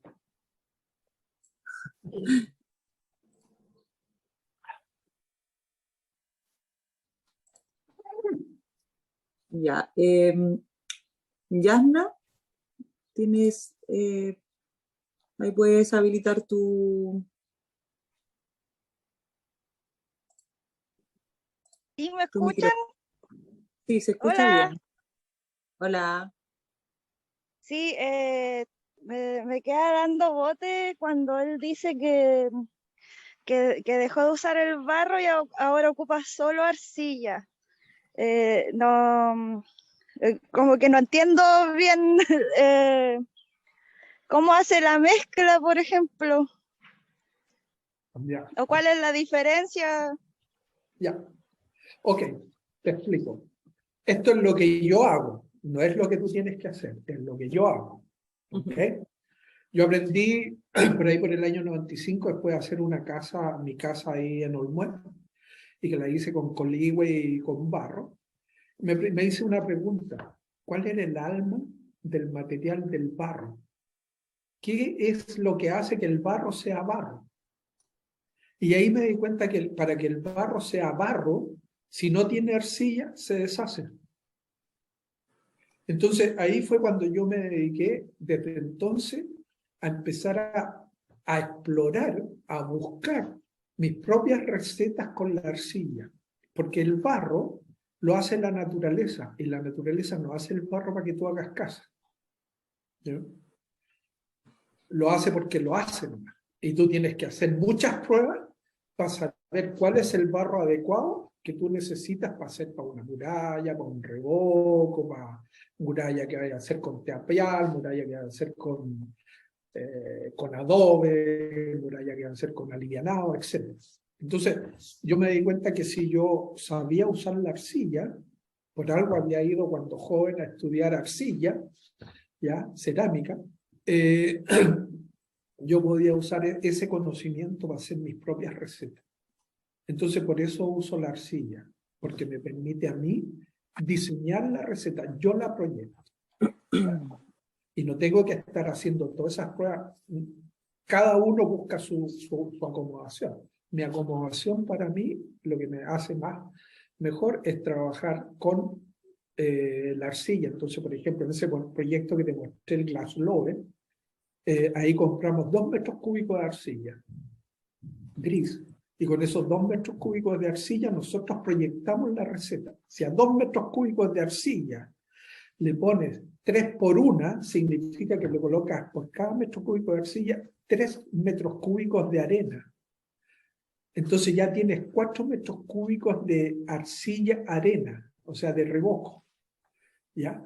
Y si a eso le pones fibra, le pones diferentes aditivos, tú vas diseñando tu receta para poner en diferentes partes. Y así lo uso yo. Es mi forma de hacer las construcciones con tierra. Gracias, muchas gracias. ¿Ah? Felipe pedía la palabra. Hola, buenas. ¿Se escucha bien? Sí. Sí, súper bien. Muchas gracias por la instancia, está muy, muy, muy interesante. Yo ahora mismo estoy haciendo mi casita con bioconstrucción, con método de quinta, con estructura de madera, y en el terreno donde estamos hay tierra que me han dicho la gente que ha ido a ver, y yo mismo también lo he comprado, que es muy buena, es como un tesoro, porque es muy arcillosa, tiene distintos colores. Estamos en el Quisco, en el litoral central. Y para mí esta actividad es muy provechosa. Pero quería hacer una pregunta orientada a otro punto, que recordando lo que tú viviste cuando viste los camiones salir con la tierra, ¿cómo ves el hecho de que en un futuro, cuando esto empiece como a agarrar más vuelo y lo está haciendo, nos empecemos a pelear por la tierra buena, digamos? Como que empiecen ya no a sacar recursos naturales de fruta, de árboles, sino que empiecen a robarse la tierra o a comprar la tierra para llevársela a otros países donde la van a utilizar. ¿Cómo ves eso? Porque yo también entiendo que en todo el mundo hay tierra para construir, pero quizás hay tierra más buena o más arcillosa, que es lo que tú destacas en este caso, que es lo que serviría para construir. ¿Cómo ves ese tema? ¿Cómo se va a mover ahí el negocio? Porque supongo que te lo has preguntado. Esa es mi pregunta. Claro, mira, justamente por eso yo te hablé de los diferentes medioambientes definen las culturas.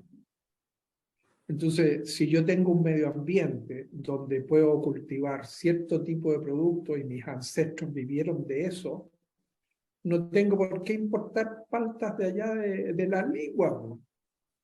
¿Ya? O sea, la globalización funcionó, ya no funciona, ya no es sustentable.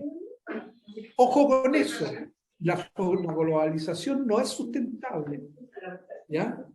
Y nosotros tenemos que empezar a respetar nuestros recursos naturales porque eso les va a permitir sobrevivir.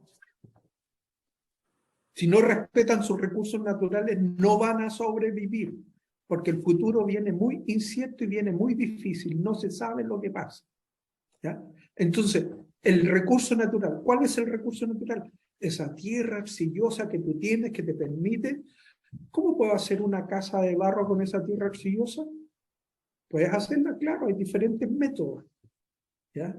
Yo uso un método que saco la tierra arcillosa que tengo aquí, que no es de muy buena calidad, pero yo le saco la arcilla.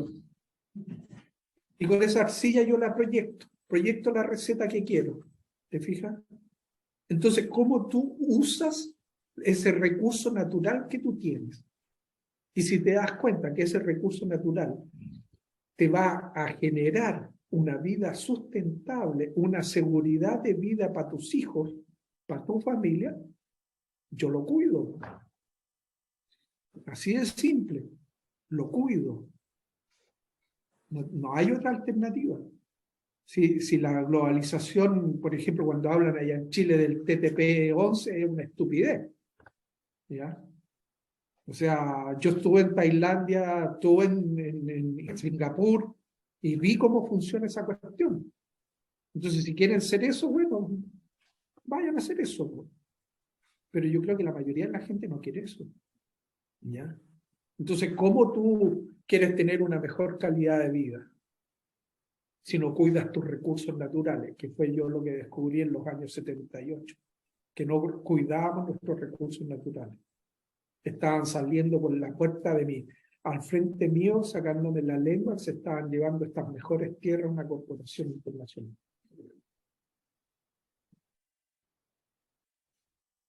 Jorge Broughton tiene pedida la palabra. Sí, bueno, primero quería felicitar a nuestro colega por tan maravillosa presentación y generosa para todos nosotros. Y quería preguntarte, Julio, mira, en Chile nosotros estamos en una transición para que se reconozcan de alguna manera los sistemas bioconstruidos con un concepto que es la economía circular. Que habla de la cuna a la cuna, habla de las declaraciones ambientales de los productos. Estamos tratando de modificar la norma también para que se incluya esta clave de economía circular.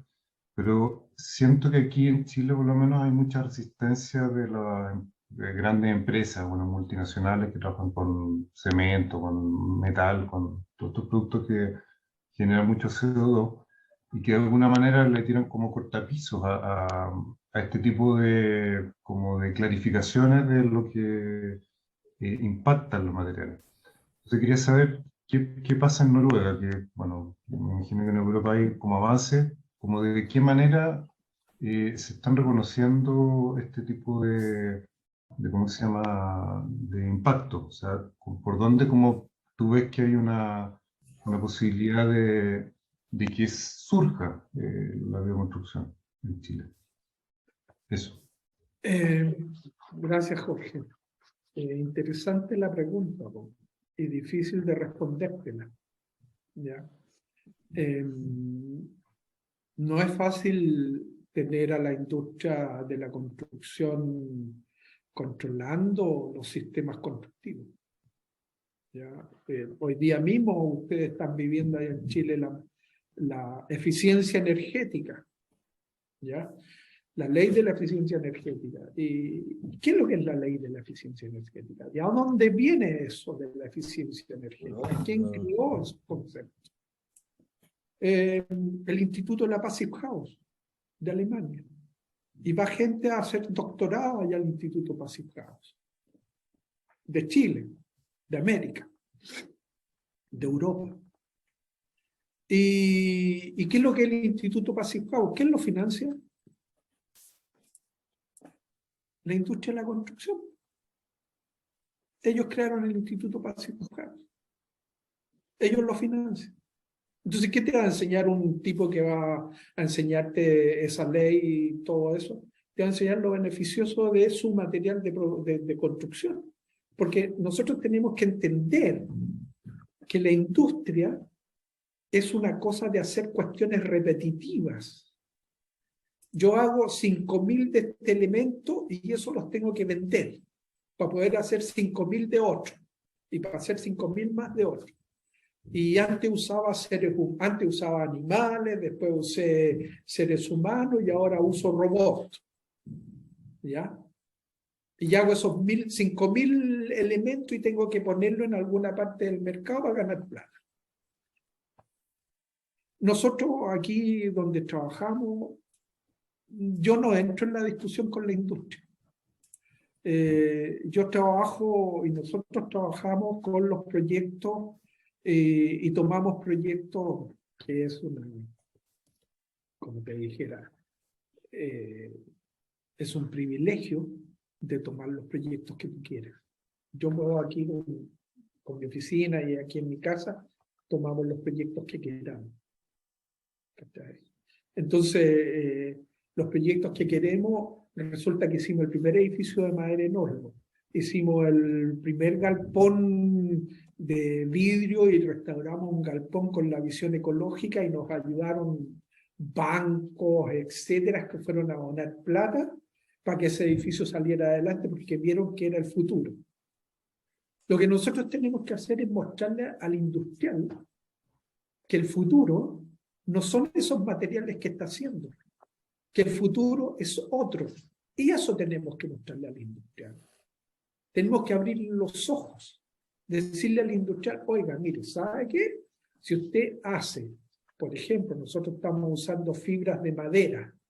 ¿Cómo se hace esa fibra de madera? Junto una fábrica que lo hace acá en Noruega, y estos gallos desmenuzan la fibra de la madera y después te la venden igual como te venden ¿cómo se llama? En 1,20 m por 60 y de 5 centímetros de espesor, 10 centímetros de espesor. Y esa los ponía en las murallas.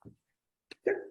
Entonces ellos descubrieron un nicho y ahora resulta que esta industria crece, crece, crece, crece, crece, crece. Es lo que nosotros tenemos que hacer, no ir a pelear con el industrial, sino que mostrarle el camino. Oiga, ¿sabe qué? ¿Por qué no produce de yute? ¿Y para qué quiere que produzca yute el tipo que produce seda o género? Porque el yute yo lo puedo usar para poner en las murallas y a eso le pongo arcilla y tengo una muralla. Entonces nosotros tenemos que ir a mostrarle al industrial, trabajar con ellos. Si el industrial no es mi enemigo, lo que pasa es que el industrial no sabe algo que yo he aprendido en la práctica, que tú has aprendido en la práctica. ¿Cómo yo trabajo con el industrial? ¿Cómo el gremio de la bioconstrucción tiene una reunión en Casa de Piedra con los industriales? ¿Por qué no? Si son chilenos, usan el misma agua, usan la misma ropa, usan los mismos caminos, usan las mismas aviones, usan los mismos buses, usan las mismas cosas. ¿Por qué no? Y si destruyen el planeta, nos vamos todos juntos. Entonces, tenemos que trabajar junto con el industrial. Es una oportunidad. Tenemos una oportunidad. En permacultura trabajamos, en el problema está la solución. Es un principio que se trabaja en el diseño permacultural. Entonces, en ese problema, ¿cómo trabajo con el industrial? Muéstrenle los caminos. Oye, ¿por qué no hacen? Mira, nosotros hicimos este proyecto de Ramegor, que les mostré ahí donde hicimos los pisos de arcilla, las murallas con ladrillos que hace la fábrica Princesa en Chile, que te los cuece. Bueno, aquí también existe una fábrica Princesa, del mismo tipo, te hacen ladrillo del mismo tipo. Y fuimos a la fábrica y le dijimos al vendedor, oye, ¿sabes qué? Nosotros queremos que no nos cuezas el ladrillo. No, no es posible. ¿Cómo se le ocurre? No es posible. Ok. Oye, ¿podemos hablar con el gerente de la empresa? Claro, si el gerente le va a decir lo mismo. Llegamos del gerente, dijimos, oye, puedes hacernos el mismo ladrillo que así de 20 por 25, compactar la arcilla, pero no me lo cuesta, no me lo cuestas. Véndemelo 5 ceros. Y el gallo dijo, hagamos la prueba. Po. Y nos vendieron 2 palets, 5 ceros, al mismo precio. O sea, se ahorró energía, se ahorró trabajo y ganó las mismas lucas. Hicimos las murallas. Hoy día tú llamas a esa empresa y te venden el ladrillo 5 ceros. Entonces nosotros como personas que necesitamos eso, plantéenselo al industrial, sin temor. Vamos a donde los industriales y conversemos con ellos. Oye, mira, esto pasó en Noruega. ¿Por qué no lo haces tú aquí? Me sirve, claro, oye, si el ladrillo de arcilla hecho así, es bonito, es súper lindo, ¿cachai? Hicimos unas murallas, ¿ya? ¿Y qué es lo que hacía ese ladrillo de arcilla? Me almacenaba calor. Pero si yo lo hacía cocido, no me almacenaba el calor. ¿Cachai? Entonces hice un muro trombe en un invernadero, en ese lugar. Fantástico. Entonces, creo que por ahí tenemos que ir. Bueno, en hora del tiempo, vamos a ir con un par de consultas más. Estaba Nacho solicitando una consulta y luego Alessandro, para ir concluyendo. Nacho. Hola, hola, ¿qué tal? Bueno, felicidades, Julio. Muy, muy interesante toda la charla. Me ha encantado, la verdad. Y no, yo te quería consultar, bueno, me ha gustado mucho el enfoque que le has dado, que es como debería ser, que en el fondo, o sea, todo lo que hacemos es contaminante, por decirlo de alguna manera, y nosotros como diseñadores o como autoconstructores tenemos que devolver esa contaminación en base a lo que usemos en la casa, ya sea madera, arcilla, cal, y también implementando elementos de diseño bioclimático para la vida útil del edificio, por ejemplo, gastar menos leña para calefaccionarse y demás. O sea, como que es todo un compendio, o sea, no es solo, o lo que has comentado tú también, todo conectado con los riegos para los árboles, para la huerta, o sea, es todo un ciclo cerrado. Me ha encantado ese concepto que es como debería ser. O sea, ahora, implementar eso en las ciudades creo que es lo complicado, pero creo que sí se puede ir haciendo poco a poco.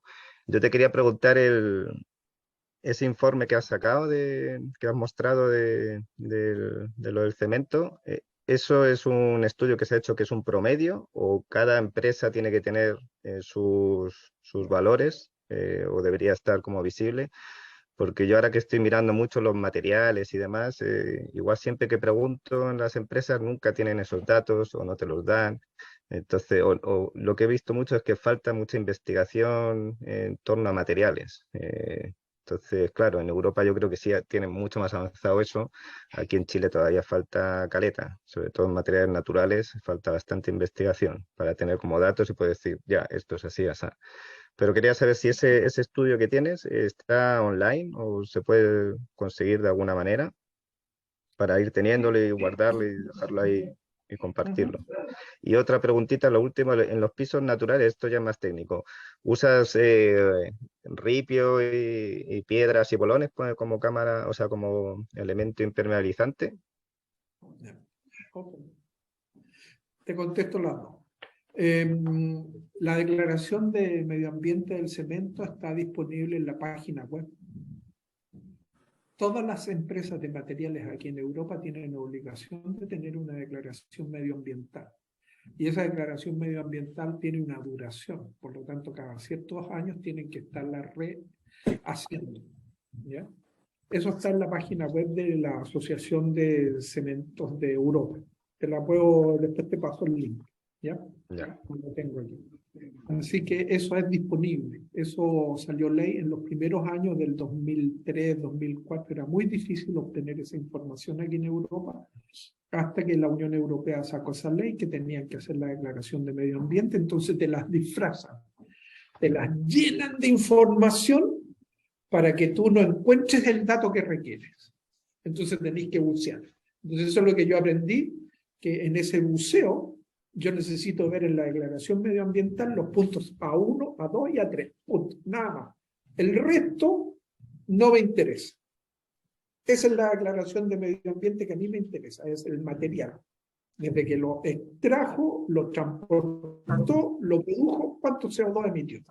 El resto es mi responsabilidad profesional, cómo yo transporto ese material desde la fábrica hasta mi obra, cómo yo hago que ese material lo pongan en obra y contamine menos, etc. ¿Te fijas? Entonces, lo que nos tratan de enrollar la información. Eso está disponible en todas las páginas web en Europa de todos los materiales de construcción. Es ley. Lo segundo, en los pisos de arcilla, sí, aquí nosotros, por ejemplo, este piso de arcilla que yo tengo aquí, había un radier existente, ¿ya? Un radier, porque este es un estacionamiento de autos, ¿ya? Y yo lo transformé en mi laboratorio. Una parte quedó para el auto, porque no tenemos más que un auto, ¿ya?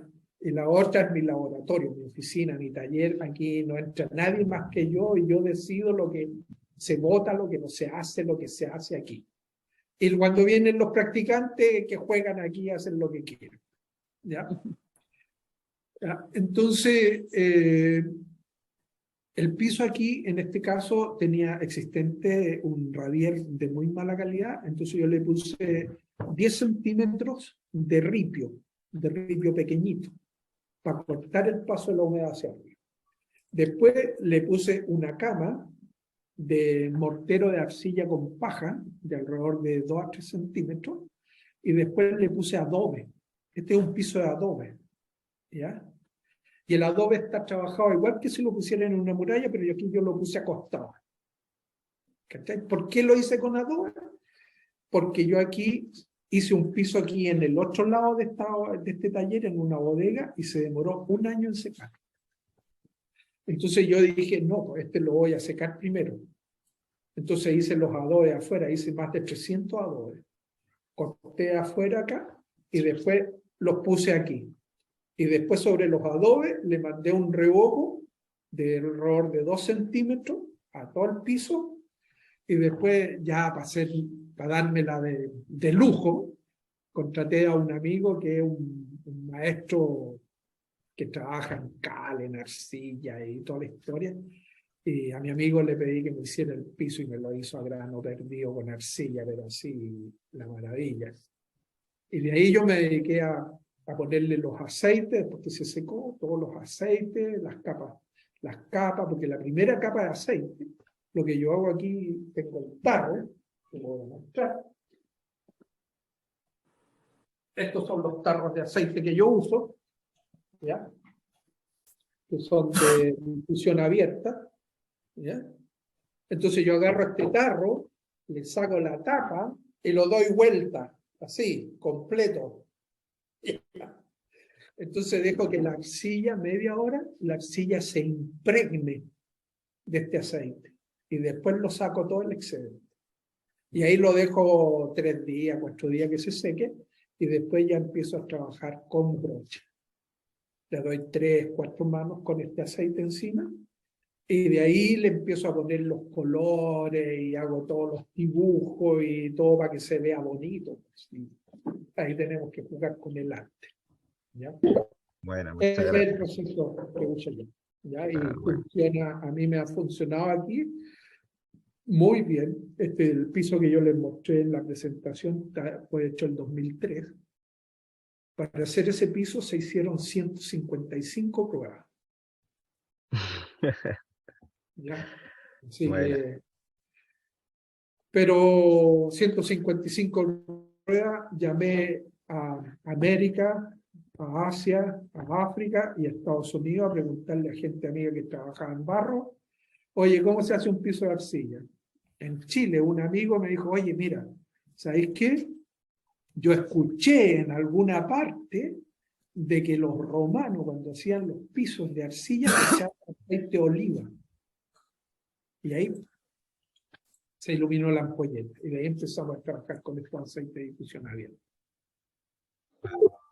Claro, sí, sí, es complicado. Bueno, encontrar esos productos igual a lo mejor aquí es más complicado, Ya, pero se pueden sí, hacer como inventos. No sé, yo más que nada también era por el tema porque yo he visto mucha gente que hace piso de arcilla y que le pone un plástico abajo, entonces a mí siempre me ha resultado contraproducente, o sea, como muy raro eso, porque le cortas totalmente y puede dar problemas a la larga. Entonces, yo siempre decía partidario de meter siempre ripio, grava y demás. es que Entonces, es nosotros lo que me choca siempre. tenemos que incorporar en nuestra mente que tenemos que hacer nuestras casas de difusión abierta. ¿Ya? O sea, tanto si la haces de madera como la hagas. Nosotros hacemos unos sándwiches de 300, 400 milímetros de diferentes cartones, fibra, etcétera, pero siempre con la difusión abierta. ¿Ya? Y lo mismo en la arcilla. Yo trabajo todos los aceites que uso o las mezclas que uso, las uso con difusión abierta. ¿Ya? O sea, no uso ningún tipo de aceite. Cuando usa la gente el aceite linaza, se acabó tu casa ecológica. O sea, cuando le pusiste aceite linaza a las murallas por dentro para que se viera brillante y bonito, no. Si lo podía hacer con huevo, lo podía hacer con azúcar y te va a quedar brillante igual. ¿Ya? Pero como no sabemos esos conocimientos, ya, tirémosle aceite linaza. Claro. O sea, tenemos ese concepto que tenemos que sacarnos, el concepto que traemos que nos formaron en la universidad. Hacer bioconstrucción, construcciones para la vida, significa que yo respiro, mi casa respira. Es lo mismo. Sí, totalmente. Eso es lo que yo entendí. Ya, vamos con la siguiente consulta. Alessandro, ¿estás por ahí? Sí, sí, aquí estoy. Muchas gracias muchas gracias por las palabras. Hablo aquí desde la periferia santiaguina, desde La Pintana. Agradecer a la gestión del gremio, decir que muy inspirador, muy interesante la charla. Es un honor en realidad estar escuchando Julio. Julio, creo que tú soy la persona más indicada para una inquietud que tengo, es que cómo nosotros logramos en un futuro cercano poder proyectar estos temas, estas técnicas desde la periferia, ¿cierto? Desde la gente que está dentro de una marginalidad, dentro de tantas otras necesidades que no logran imaginar lo bello, lo importante que es la permacultura, la bioconstrucción, y tampoco logran imaginar dónde la podían aplicar esas técnicas. Entonces, yo me quedaría solamente con esa pregunta, aunque me genera mucho más inquietud toda la información que tú has entregado, porque es un tema que es muy sensible. Y yo creo que me encantaría escuchar su opinión. Te lo voy a dar con conocimiento de causa. Yo vengo de la periferia. Yo nací en una población marginal en Viña del Mar y viví ahí hasta los 18 años. Es cierto, lo escuché. Entonces, conozco bien de lo que tú estás hablando. Y por eso siempre he trabajado desde que me titulé de arquitecto el año 83 hasta que me vine a Noruega.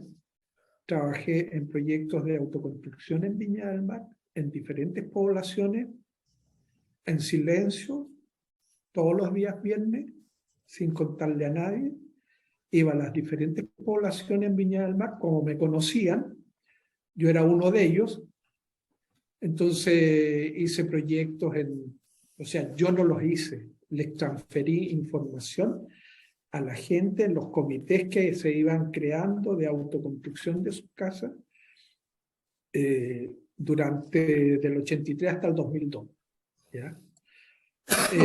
Esa fue la mejor escuela de bioconstrucción que tú puedes tener. Porque no existe el dinero. Y yo ahí, en esa escuela de construcción que tuve acceso por haber venido de esa marginalidad, me abrió las puertas en Europa. porque yo aprendí a hacer arquitectura con las manos y el corazón, que es como hacemos bioconstrucción en Chile, con las manos y el corazón. ¿Ya? Entonces, voy a hacer más corta la respuesta, me dice la Isabel. ¿Ya? Entonces, lo mejor es hacer tus propios proyectos. Esa es la respuesta. Hazlo. Sé un científico. Un científico no cree en nada si no lo hace, no lo prueba. Y yo aprendí a hacer eso. A probar las recetas, a experimentar. En esta casa que vivo me he equivocado 500.000 veces. Pero hoy día puedo hacer unos revocos de arcilla marmolizados. Pero me costaron 500.000 equivocaciones. Entonces, la respuesta es que tú tienes que hacer, haz, prueba, experimenta y comparte con los otros para que aprendas de los demás, porque los demás también tienen otra verdad y que a uno le ayuda. No va solo en este camino. Eso es lo que estamos haciendo con abrir, con estos conversatorios, estos coloquios así, ya, con una presentación primero para darte argumentos. No es que yo te venga a dar recetas, no, te doy argumentos. Mira, yo lo hice así. ¿Cómo lo haces tú? ¿Ya? Eso. Excelente. Muchas gracias.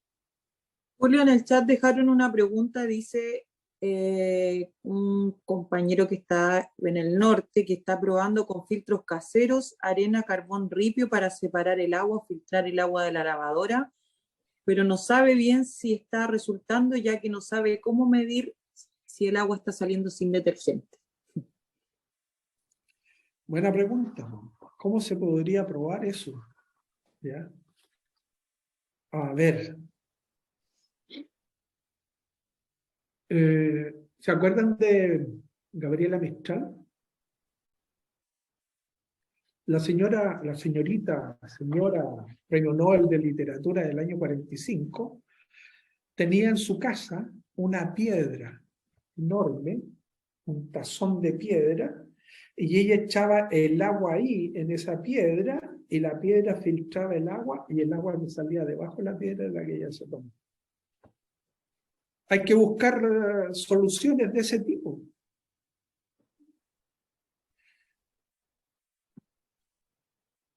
Yo, la verdad, que no sé la respuesta que poderte dar para ayudarte en ese caso, porque son muchas las variables que hay. ¿Ya?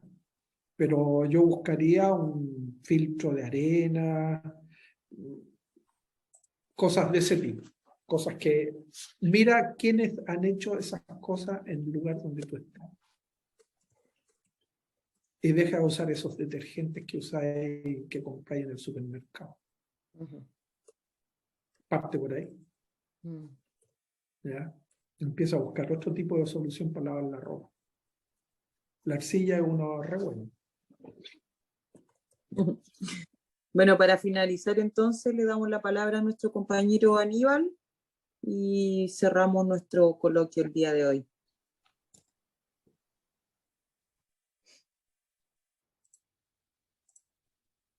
Aníbal, ahí sí. Ahí ahora pueden... sí, muchas gracias. ¿Me escuchan bien? Sí. Perfecto. Gracias a todos. Muchas gracias a Julio. Un honor tenerlo hoy en día iniciando este coloquio. Por toda su trayectoria. Un honor, la verdad, una gran oportunidad de que también se haya incorporado hace muy poco al gremio de bioconstrucción, un gremio muy joven, pero con mucha fuerza, con muchos profesionales del área de la arquitectura, de la carpintería, la albañilería, la construcción, y otros oficios también que son parte de este camino, así como la psicología, la antropología, todas las áreas de la ciencia aquí convergen. Y sin duda tenemos un gran desafío por delante. Hoy día las fuerzas en el fondo se ven potenciadas, las fuerzas oscuras y luminosas.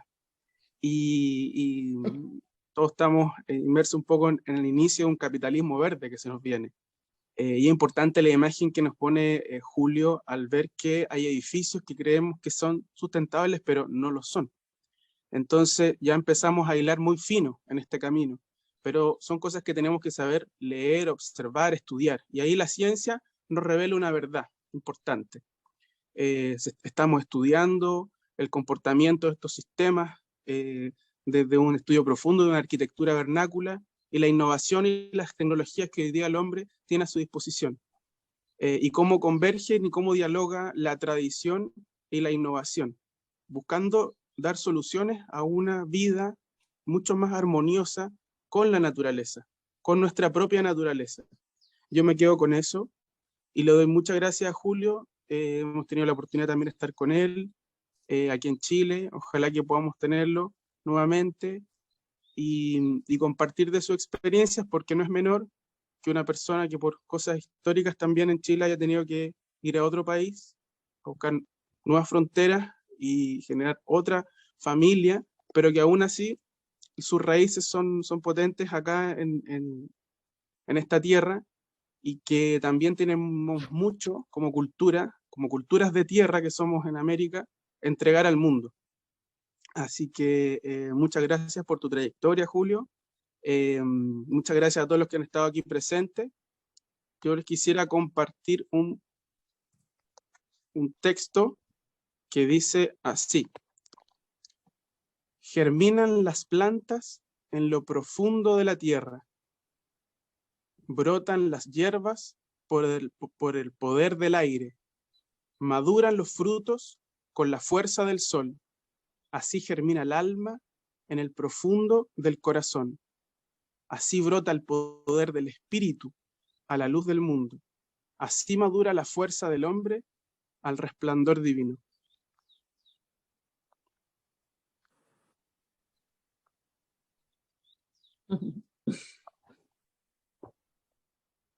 Gracias, Aníbal. Bueno, yo creo que ya me voy a empezar a despedir, a darle las gracias por compartir este tiempo. La verdad que muy, ¿cómo les dijera? Volver a los 17 después de vivir un siglo, ¿ya? Lo que nos decía Violeta Parra, es como descifrar signos, ¿ya? Y no soy sabio competente para eso, es difícil. Pero sí les puedo decir que pueden cambiar el mundo que están viviendo, pero tienen que cambiar ustedes nomás, ¿ya? Yo les agradezco esto. Y también los quiero invitar, vamos a hacer un curso, trabajamos con un grupo en Chile que se llama Escuela de Permacultura Aplicada, y vamos a hacer un curso online, empieza me parece que ahora en noviembre, y también vamos a hacer una parte práctica, y especialmente es para enseñar, compartir lo que hemos aprendido en diseño holístico, ¿ya? Cómo diseñamos con todas las variables, y eso es lo que hace la permacultura, no hace otra cosa. ¿Ya? Así que los invito, a lo mejor en una de esas agarro un avión y me voy para Chile a estar en ese curso un rato con ustedes allá, porque a veces uno echa de menos las raíces, los amigos, los abrazos chilenos, ya, las empanadas y los pasteles de choclo. Ok, muy agradecido por la invitación. Gracias, Isabel, gracias, Bárbara, por todo el trabajo que han realizado. ¿Ya? Ha sido muy lindo trabajar con ustedes. Próximamente, la próxima invitada es Alejandra Caballero. Ella es arquitecta, es bioconstructora mexicana. Ella estuvo en Chile el año 95 cuando se hizo el primer curso de diseño en permacultura. Así que conoce nuestra realidad, vivió un par de semanas, unas 2 semanas en Chile con nosotros allá, en Olmué, en Viña del Mar y Olmué. Es una muy buena profesional, tiene un centro de permacultura en Tlaxcala, en el centro de México, una escuela. Les cuento, después ya les contaré más, pero yo les voy a contar. Ella, la primera vez que fue a clase, como nos contaba en ese curso en Olmué, fue cuando fue a la universidad. Nunca tuvo profesor antes. Su profesora fue su mamá. Así que ella es la próxima invitada en octubre y muchas gracias de mi parte. Bárbara, ¿te despides tú y después yo? Ya. Bueno, yo de mi parte agradezco también la posibilidad de trabajar con Julio e Isabel. Creo que comparto la felicidad del éxito de esta convocatoria. Fue una experiencia bastante linda escuchar la experiencia de Julio y la participación que hemos tenido, así que es un buen aliciente para seguir planificando otras cosillas que estamos pensando. Así que muchas gracias a todas y a todos y nos vemos en octubre. Sí, yo también agradezco, ha sido muy lindo tener tanta convocatoria, el gremio aquí presente y otras personas también interesadas, se abren nuevos caminos, nuevas posibilidades, y gracias a Julio por compartir su experiencia y valoramos su trayectoria y valoramos su profundo compromiso con la bioconstrucción, que lo ha llevado a todo lo que hemos visto, a experimentar, a buscar, en fin, creo que todavía tiene mucho que entregar. Entre medio se nos están ocurriendo nuevas propuestas para ti, Julio, así que prepárate. Agradecemos a todas y todos quienes nos han acompañado esta mañana y los dejamos cordialmente invitados para el sábado 29 de octubre a la misma hora, a las 10 de la mañana, donde nos acompañará la arquitecta mexicana Alejandra Caballero. Gracias, adiós. Gracias. Chao, chao. Chao. Chao, muchas gracias. Chao, muchas gracias. Chao, Julio. Muchísimas gracias a todos. Saludos, Abrazo, Julio. bendiciones. Abrazo, Bárbara. Muchas gracias. Chao, Bárbara.